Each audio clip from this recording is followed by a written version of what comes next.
وَهُوَ وَسِيلَتُكَ وَوَسِيلَةُ أَبِيكَ آدَمَ إِلَى اللَّهِ يَوْمَ الْقِيَامَةِ، اس ہستی کی طرف پشت کر کے کیسے دعا کرتے ہو جو تمہارا بھی وسیلہ ہے اور تمہارے باپ حضرت آدم کا بھی وسیلہ ہے قیامت تک. آپ اندازہ کریں، یعنی یہ ان کے ادب وصال کے بعد تھے. اور امام مالک سے پوچھا گیا، حضرت ایوب بن ابی تمیمہ کیسان السختیانی، حضرت ایوب السختیانی ایک امام جلیل القدر راوی ہیں، اکثر کتب حدیث میں ان سے روایات ہیں، ان کے بارے میں پوچھا. اور امام مالک کے شیوخ میں سے، امام مالک کے اساتذہ، ان سے پوچھا گیا کہ ان کا درجہ حدیث میں کیا ہے. آپ نے فرمایا کہ خدا کی قسم میں نے جتنے شیوخ اور اساتذہ سے حدیث روایت کی ہے، میں نے ایوب السختیانی سے بہتر افضل کوئی شخص نہیں پایا. پوچھا گیا ان میں افضلیت کا سبب کیا ہے کہ سب سے افضل ہے؟ کہنے کہ قال حج حجتین وکنت ارمقه ولا اسمع منه غیر انه كان اذا ذکر النبی بكى حتى ارحمه فلما رأيت منه ما رأيت واجلاله للنبی كتبت عنه.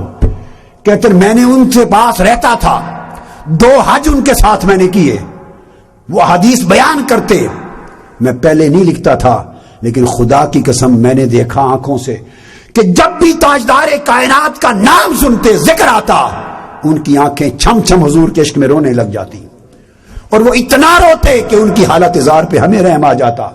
جب میں نے ان کو حضور کے عشق میں اتنا غرق دیکھا تو اللہ کی عزت کی قسم حضور کی اسی تعظیم اور عشق کو دیکھ کر میں نے ان سے حدیث لکھنا شروع کی. تو میں نے جو ان سے حدیث روایت کی، اس کا سبب بھی ان کا عشق اور تعظیم مصطفیٰ ہے. حضرت مصعب بن عبداللہ جلیل القدر تبع تابعین اور تابعین میں سے، امام مالک فرماتے ہیں کہ جب کبھی ان کے سامنے حضور کا ذکر ہو جاتا، ان کا رنگ بدل جاتا، زار و قطار رونے لگ جاتے، اتنا روتے کہ ان کی حالت غیر ہو جاتی، حتیٰ کہ اسی حالت میں لوگ چھوڑ کے جس جس کو جانا ہوتا چلا جاتا، مگر حضور کا نام سن کر، ذکر سن کر ان کا گریہ بکا نہ رکتا تھا. یہ تابعین کا عالم تھا اور تبع تابعین کا ایک تسلسل. ارے امت، وہ تسلسل کہاں گیا؟ آج آقا علیہ السلام کے عشق اور محبت کو کچھ اور نام دیا جاتا ہے. یہ وہ وراثت ہے، میراث ہے جو اللہ رب العزت نے پتھروں کے اندر رکھی تھی، درختوں میں رکھی تھی، جانوروں میں رکھی تھی، شجر و حجر میں رکھی تھی. یہ میراث صحابہ کے ایمان کو ملی تھی، یہ تابعین میں آئی، تبع تابعین میں. امت میں جب تک ایمان زندہ و سلامت رہا، یہ عشق اور ادب تعظیم کی انتہا کے ساتھ سلامت رہا. آج امت نے اپنا رشتہ اس سے کاٹ ڈالا. امام جعفر صادق رضی اللہ تعالی عنہ، امام علی مقام، امام روایت کرتے ہیں، امام مالک، کہ میں نے ان کو اپنی آنکھوں سے دیکھا. امام جعفر صادق کے بارے میں روایت کرتے ہیں امام مالک کہ وہ کثیر التبسم تھے، اکثر مجلس میں بڑا تبسم کرتے، خوش مزاج تھے، مگر اسی حالت میں جب کبھی حضور کا ذکر ہو جاتا تو ان کے چہرے انور کا رنگ زرد ہو جاتا اور پھر ان کی حالت غیر ہو جاتی، قابو سے باہر ہو جاتے. حضرت عبد الرحمن بن قاسم بن محمد بن ابی بکر رضی اللہ تعالیٰ عنہ، ان کے بارے میں قاضی ایاز روایت کرتے ہیں کہ جب کبھی مجلس میں حضور کا ذکر ہو جاتا تو خدا کی قسم ان کے چہرے کا رنگ اس طرح ہو جاتا کہ جیسے کسی نے خون نچوڑ لیا ہو، اور زبان ان کی گنگ ہو جاتی. ان کی زبان سے حضور کے عشق اور محبت اور حیبت و اجلال محمدی میں ان سے کوئی کلمہ ان کی زبان سے نہ نکلتا تھا. وہ فرماتے ہیں میں نے عامر بن عبداللہ بن زبیر کو دیکھا، حضور کا ذکر ہو جاتا تو نام سن کر زار و قطار چیخ و پکار نکل جاتی ان کی، رو پڑتے. فرماتے ہیں میں نے امام زہری کو دیکھا، امام زہری کو.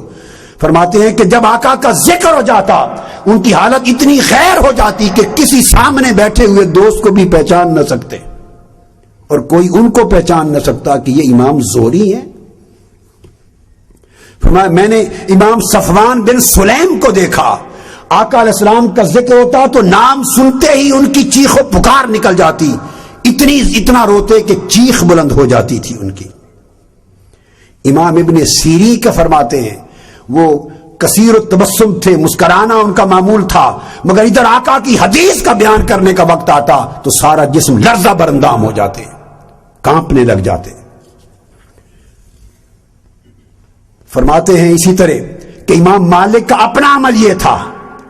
حضرت مطرف روایت کرتے ہیں، اور امام مطرف امام مالک کے خود بھانجے ہیں۔ وہ روایت کرتے ہیں کہ اگر کچھ لوگ امام مالک کے دروازے پر آتے، کھٹکھٹاتے آپ کی مجلس میں استفسار کرنے، سوال کرنے، علم لینے کے لیے، تو خادمہ نکلتی امام مالک کے حکم پر اور پوچھتی آپ نے حضور کی حدیث سننی ہے، امام مالک سے حدیث سننے آئے ہیں یا مسائل فقہ پوچھنے آئے ہیں؟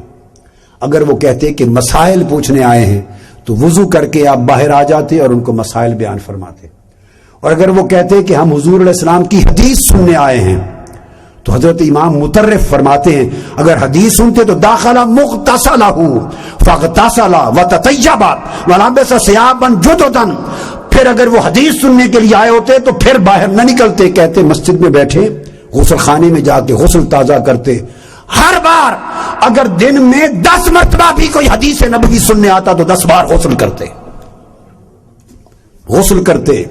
پھر اس کے بعد خوشبو لگاتے، پھر نئے کپڑے جو حدیث سنانے کے لیے رکھے ہوئے تھے جوڑے وہ پہنتے، اس کے بعد ساجہ اپنا جبہ پہنتے، وتعمما پھر امامہ پہنتے، اور امامے کے بعد اپنی چادر ساتھ رکھتے، اور پھر ان کے لیے اونچی کرسی رکھی جاتی، اس پر بیٹھ کر پھر وہ لرزہ برندام ہوتے اور بخور جلایا جاتا، اور بخور کی خوشبو میں پھر حضور کی حدیث بیان کرتے۔ کسی نے پوچھا آپ سے، امام ابن ابی اویس نے پوچھا، امام ابن اسماعیل بن عبداللہ بن اویس الاصبہی، انہوں نے پوچھا اے امام مالک یہ اتنا اہتمام حدیث رسول کے بیان اور کرنے کا اور سنانے کا، روایت کرنے کا کیوں کرتے ہیں؟ کہنے لگے خدا کی قسم میں تو ساری زندگی اس کرسی پر بیٹھتا ہی نہیں ہوں، اور یہ سب سنبھال کے رکھی ہیں چیزیں، یہ سارا اہتمام اس حدیث اور صاحب حدیث کی تعظیم و تکریم اور اجلال کے لیے کرتا ہوں، یہ آقا علیہ السلام کی عزت و حرمت کے لیے کرتا ہوں کہ حضور کی حدیث کو اتنا مقام و مرتبہ دیتے تو صاحب حدیث کے مرتبے کا عالم کیا ہوتا ان کے۔ یہ عزت وہی دے سکتا ہے جس کے دل میں تعظیم و تکریم محمدی کا عجیب عالم ہو، جس کے دل میں عشق مصطفیٰ کی عجیب حالت ہو۔ جب تک عشق، محبت، ادب، تعظیم و تکریم اپنے کمال تک نہیں جاتی اس وقت تک ان نسبتوں اور ان کی حدیثوں کی ایسی عزتیں اور ایسی تکریمیں نہیں ہوتی۔ یہ قاضی ایاز چونکہ خود مالکی المذہب ہیں تو کثرت سے امام مالک کا ذکر لائے ہیں، عاشق رسول ہیں، اور حق بھی ہے۔ امام مالک ان عاشقان رسول میں سے ہیں کہ ساری زندگی 94 میں پیدا ہوئے، 180 میں وفات ہوئی، یعنی 86 برس عمر ہوئی یا 87 برس، 93 میں یا 94 میں، قول مختلف ہیں۔ 87 برس عمر ہوئی، ہر کوئی ہر سال جاتا حج کرنے، پوری زندگی صرف 2 حج کیے، اور 70 برس گزار دیے زندگی کے، یا 60 برس گزار دیے بعد کی زندگی کے حج کرنے، نفلی حج کے لیے، عمرے کے لیے بھی نہیں گئے۔ کسی نے پوچھا کہ سارا جہان جاتا ہے آپ کیوں نہیں جاتے؟ انہوں نے کہا فرض ادا کر چکا، اب معلوم نہیں کہاں موت آ جائے، میں حضور کے شہر سے باہر موت گوارا نہیں کرتا۔ گلیوں میں نہیں چلتے تھے، دیواروں کے ساتھ گھسیٹ کر چلتے کہ جن جگہوں پر حضور کے قدم لگے ابھی تک وہی گلیاں ہیں، میں گوارا نہیں کرتا کہ میرے قدم ان جگہوں پر، مواضع پر لگ جائے، اماکن پر لگ جائے۔ امام عبداللہ بن مبارک روایت کرتے ہیں، امام عبداللہ بن مبارک، کہ میں آپ کی مجلس میں تھا، آپ حدیث بیان کر رہے تھے، حدیث بیان کرتے ہوئے ایک بچھو نے 16 مرتبہ آپ کو ڈس لیا، 16 مرتبہ، ایک بچھو تھا یا زیادہ بچھو تھے، 16 مرتبہ ڈسے گئے۔ ہر بار آپ کے چہرے کا رنگ متغیر ہوتا، زرد ہو جاتا، ولا یقطع حدیث رسول اللہ، مگر حضور کی حدیث بیان کرتے رہے، کاٹی نہیں، حضور کا ذکر سنتے رہے، بیان کرتے رہے، آواز نہیں کاٹی۔ جب فارغ ہوئے تو میں نے پوچھا یا ابا عبداللہ لقد رأیت منک اليوم عجبا، عجیب آپ کا آج حال دیکھا ہے، 16 مرتبہ آپ کے چہرے کا رنگ زرد ہو گیا اور عجیب تکلیف کی کیفیت محسوس ہوئی۔ مگر آپ نے حدیث رسول کی روایت اور بیان کو منقطع نہیں کیا، کیا وجہ؟ کہنے لگے عبداللہ بن مبارک 16 مرتبہ بچھو نے مجھے ڈسا ہے، تو آپ روک دیتے؟ فرمایا نہیں، انما صبرت اجلالا لحدیث رسول اللہ، حضور کی حدیث بیان کر رہا تھا، اپنی تکلیف کے باعث حضور کی حدیث کیسے چھوڑ سکتا تھا؟ حضور کی حدیث کا ادب مجھے اس بات کی اجازت نہیں دیتا تھا۔ ہشام بن غازی نے ایک مرتبہ راستے میں چلتے ہوئے امام مالک سے حضور کی ایک حدیث پوچھ لی، آپ کے ہاتھ میں چھوٹی سی چھڑی تھی، راستے میں کھڑے ہوئے پوچھی، آپ نے اس چھوٹی سی چھڑی تھی 20 ضربیں ماری اس کو، کہ حضور کی حدیث کو راستے میں چلتے ہوئے نہیں پوچھتے، بے ادبی ہے۔ 20 ضربیں لگا کر پھر اس کو مناسب جگہ پہ جا کے بٹھایا اور بدلے میں 20 حدیثیں سنائیں، اور وہ فرمایا کرتے تھے عمر بھر میری خواہش تھی کاش مجھے ضربیں لگاتے رہے اور حدیثیں سناتے رہے۔ آقا علیہ الصلوۃ والسلام کے عشق اور محبت اور تعظیم و تکریم کا یہ عالم، امت کو اس رشتے کو دوبارہ بحال کرنا ہوگا، اس عقیدہ کو، اس نسبت کو، اس فہم کو، اس شعور کو دوبارہ بحال کرنا ہوگا۔ ان کے اتباع میں بھی عشق و ادب تھا۔ عبداللہ بن عمر رضی اللہ تعالیٰ عنہ فرماتے ہیں ان کا اونٹ تھا، اونٹ ایک جگہ اس کو گھما رہے ہیں، اس طرح زمین پر چٹیل میدان میں گھما رہے ہیں۔ کسی نے پوچھا عبداللہ بن عمر رضی اللہ تعالیٰ عنہ سے بھی یہ کیا کر رہے ہیں؟ اس نے کہا مجھے تو معلوم نہیں، رہے تو رسول اللہ صلی اللہ علیہ وسلم یفعل ھکذا، میں نے تو ایک دن دیکھا تھا حضور کا اونٹ تھا تو حضور اونٹ کو یہاں چکر لگوا رہے تھے، بس میں تو یار کی ادا نبھا رہا ہوں، اور کوئی کام نہیں ہے، ایکسرسائز نہیں کروا رہا اونٹ کو، واک نہیں کروا رہا، حضور نے اونٹ یہاں پھرایا تھا تو میں تو حضور کی اس ادا کو نبھا رہا ہوں۔ ایک صحابی کے ہاتھ میں سونے کی انگوٹھی، حرام کر چکے تھے سونا مردوں کے لیے، آقا السلام نے دیکھا اس کے ہاتھ سے چھین کے پھینک دی، اٹھ کے چلے گئے مجلس سے، صحابی بھی چل پڑا۔ یعنی ان کے اتباع میں بھی عشق تھا، کسی نے روک لیا، اور ادب تھا، کہا کہ عورتوں کے لیے حلال ہے بھائی، حضور کا اتار کے پھینکنے کا مطلب یہ تھا کہ تمہارے لیے حرام ہے، اٹھا کے لے جاؤ جا کے بیوی کو دے دینا۔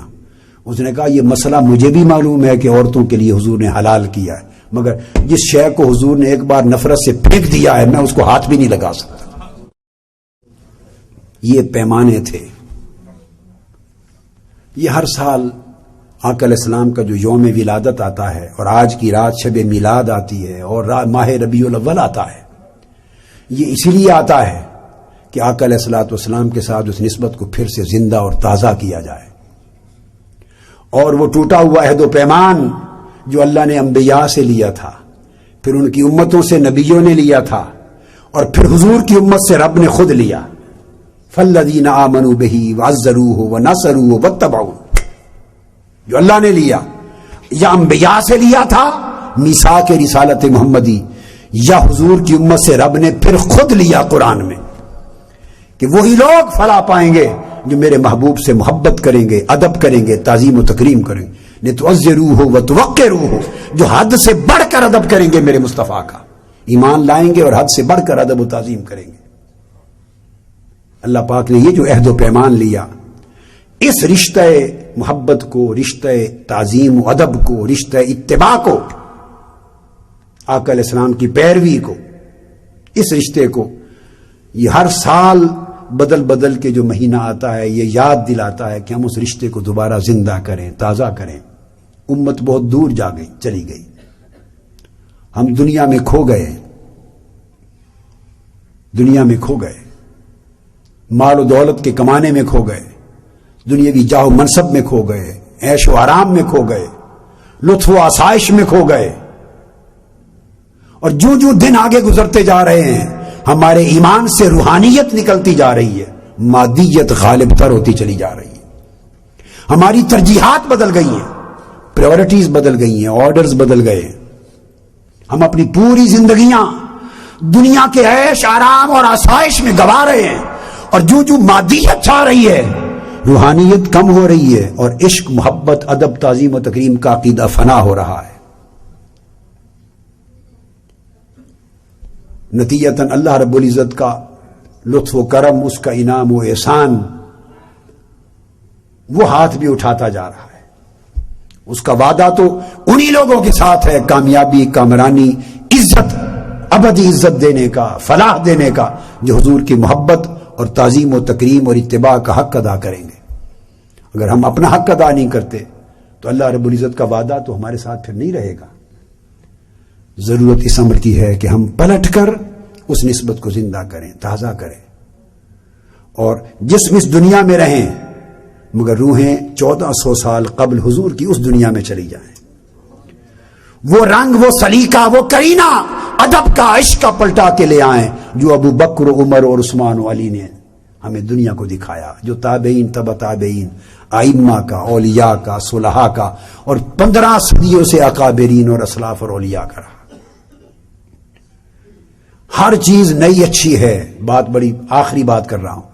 ہر چیز نئی، گاڑی آ جائے نئے ماڈل کی، سہولت دے بے شک لے لو. گھر نیا، نئی ٹیکنیک، نئے آرکیٹیکچرل ڈیزائن آ جائیں، لے لو، کوئی گناہ نہیں ہے. حلال رزق سے، حلال چیز سے جو آپ چاہیں سب اللہ نے حلال کیا ہے. حلال ذریعے سے ہر حلال چیز آپ کے لیے جائز. تعلیم جتنی نئی ملے لے لو، ٹیکنالوجی نئی آئے لے لو، کپڑے نئے لے لو، گھر بار، سفر کی سہولتیں نئے، ہر چیز جو نئی ملے بشرطے کے حلال ہو. بنیادی گر بتا رہا ہوں، بشرطے کے حلال ہو. تو اس کو جدید سے جدید تر لے لو، کوئی مذائقہ نہیں، مگر ایمان اور عقیدہ کبھی نیا نہ لو، وہ پرانا رکھو. زندگی کی ہر آسائش نئی لے لو، مگر عقیدہ اور ایمان پرانا، اور جتنا پرانا رکھو گے اتنا اعلیٰ ہوگا، اتنا قیمتی ہوگا، اتنا طاقتور ہوگا، اس میں اتنا نور، اتنی روشنی، اتنی کشش ہوگی. عقیدہ نیا نہ لو. ہر نیا عقیدہ فتنہ ہے، ہر نیا عقیدہ بدعت ہے، ہر نیا عقیدہ گمراہی اور ضلالت ہے، اور ہر نیا عقیدہ دہلیز مصطفیٰ سے دور لے جا رہا ہے. دہلیز مصطفیٰ سے دور لے جا رہا ہے. اور آخری نصیحت آج کی رات، پھر ہر شے کو قبول کرو عقل کے پیمانے سے. ہر علم سے، ہر ٹیکنالوجی سے، ہر فکر سے، ہر تحقیق سے، ہر شے سے عقل کا تعلق اور رشتہ رکھو، مگر حضور کی بارگاہ میں عقل کا چراغ کبھی نہ جلاؤ. حضور سے تعلق دل کا رکھو، عقل کا نہیں. وہاں جھکے رہو، جھکے رہو. عاشق لوگ محبوب کی باتوں کو عقل پہ پیمانے پہ نہیں پرکھتے. جہاں عقل کا دخل ہوا وہاں تنقید آئی، جہاں تنقید آئی وہاں ایمان گیا. اللہ رب العزت نے پہلا سبق یہ دیا، یؤمنون بالغیب، بن دیکھے ماننے والے ایماندار ہیں. اور بن دیکھے ماننا عشق کا شیوا ہے، عقل کا شیوا نہیں ہے. تو آقا علیہ السلام سے تعلق، حضور کی سیرت کی اتباع کرو تو بغیر عقل کے حضور کے عشق میں، حضور کی سنت کی اتباع کرو عقل سے پوچھ کے نہیں، حضور کے عشق میں. حضور سے محبت کرو عشق کے طریق سے، ادب اور تعظیم کرو. حضور سے جس شے کو نسبت ہے اس کا ادب کرو. صحابہ کرام کا ادب تعظیم واجب ہے، ایمان کا حصہ ہے، صرف اس لیے کہ وہ حضور کے جانثار ہیں، حضور کے اصحاب ہیں. اہل بیت اطہار کی محبت ایمان ہے، اس لیے کہ حضور نے کندھوں پر حسن حسین کو اٹھایا اور کھلایا ہے. حضور نے فرمایا جو ان سے محبت کرے گا مجھ سے محبت کرے گا. ہر شے کی نسبت حضور سے ہے. حرمین سے محبت ہے تو اس لیے کہ حضور کا وطن ہے، کہ آقا نے اس کا لحاظ رکھا ہے ان نسبتوں کا. سارے شہر خدا کے، مگر کیوں آقا نے فرمایا کہ قیامت کے دن جب میں اٹھوں گا تو میرے ساتھ سب سے پہلے اہل جنت بقی اٹھیں گے، مدینہ والے قیامت کے دن، پھر اہل مکہ اٹھیں گے، پھر دنیا اٹھے گی. یعنی حضور کے ساتھ جو لیٹے ہیں ان کے ساتھ پھر پہلے مدینہ والے اٹھیں گے. اور حضور نے فرمایا باری تعالیٰ ہمارے لیے مدینے کی محبت مکہ سے بھی زیادہ کر دے. یہ صحیحین بخاری مسلم کی حدیث ہے. فرمایا باری تعالیٰ ہمارے لیے مدینہ کی محبت مکہ جیسی، اور پھر فرمایا اکثر اس سے بھی زیادہ کر دے. کیوں زیادہ کر دے؟ وہاں خدا کا گھر ہے، وہاں خدا کا گھر ہے. مگر یہ میری بات نہیں، یہ تاجدار کائنات کی صحیح حدیث ہے بخاری مسلم کی. فرمایا ہمارے لیے مدینہ کی محبت مکہ جیسی، اور پھر فوری فرمایا یعنی مکہ سے بھی بڑھ کر دے، شدید تر کر دے مدینہ کی محبت مکہ سے زیادہ. کیوں؟ اس لیے وہاں خدا کا گھر ہے، یہاں خدا کے مصطفیٰ کا در ہے.